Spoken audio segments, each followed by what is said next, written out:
This dam that is causing this menace in Nigeria is a Cameroonian dam that is called Legdo. It was built in 1977.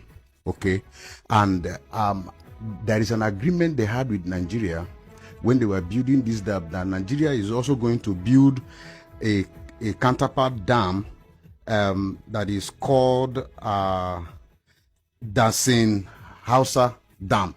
Okay, this dam we are supposed to be 2.5 size of this Lado dam that Cameroon has built already. Yes, that Cameroon has built. Now, this dam that was supposed to be built by Nigerian government, we are supposed to be the one cushioning effect of dam the one that Cameroon has. And now this Cameroonian dam provides irrigation to at least over close to 15,000 irrigation farm. Okay, and these are own dam also supposed to provide irrigation to states like Adamawa, Benue, and all around that region. Yes, and also provide about 300 megawatts of electricity to that environment. But you see, Nigerian government, being a government that does not care about the life of the citizens, refused to complete this dam, started and abandoned it. And to this effect, our people are being flooded. When Cameroon, and in 2013, Nigeria entered into another agreement with Cameroon that at least before you open this dam, because when there is an overflow, after it was opened in 2012, I think the first flood. Yes, in 2013 they had an agreement.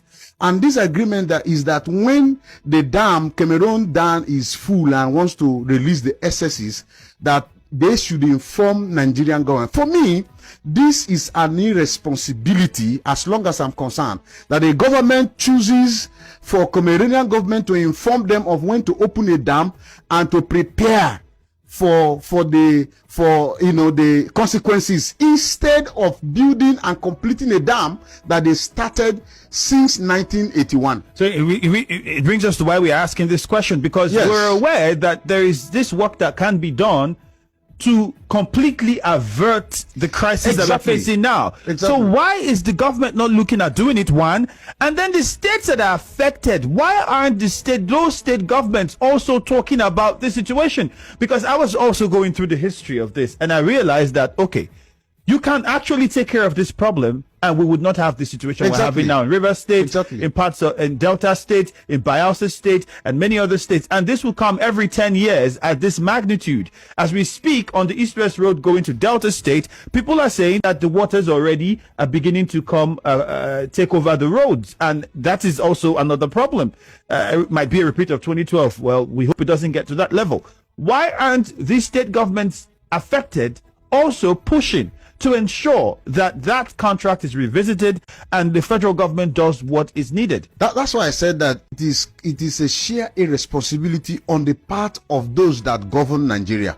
Because you can see that it's an aberration that in Nigeria, we prefer doing things that has to do with other citizens, completely outside Nigeria, than taking care of the people that we sworn to the Constitution to protect. Okay, I think that all the states that are involved, the northern states and the southern states, and even in the middle belt, especially the Benue State, now it's taking over. The water is released it passes through River Benue. Exactly. Okay, so it's a responsibility on the part of government. I am thinking that now government should be talking about how to complete that dam, instead of talking about relief material. Did you watch in Anambra State, you see people dying? Did you watch and see in Benue people died? As I speak to you, the entire Edema has been cut off. I can't go to my village. Okay, even the East-West Road is an understatement to say it's about to. A part of East-West Road has already been cut off already. Okay, now if I'm going to my village now, I get to a point, Ikri Road has been cut off. If I get to a point, you have to use canoe. In fact, you don't need to even drive your vehicle back home. You get to a point, you use canoe and cross over, and then you continue. You get to another point, you use canoe and cross over. Look at to further buttress the irresponsibility of the government. If you get to Ibocha Bridge, Ibocha Bridge is directly opposite Nigerian Ajib Oil Company. okay, where that tank facilities are. Now, if you get to that bridge, there is a bridge there that has been built for over how many years? And now, water overruns that bridge as a matter of annually. And now, Rivers State government, as a promise, as a electionary promise, told us that we are going to build another road, which they have been constructing 7 years in office and have not completed. And if you get to that part of the bridge, the other side of the extension of the bridge is also constructed at a level where water also overruns it. It's irresponsibility. Okay, now that part of Ebematu is cut off. The part of Imo State you can go through Imo State is cut off. The part through River State is cut off. And yet, this is a part of River State that produce, like you will say, the golden fish that laid the golden egg.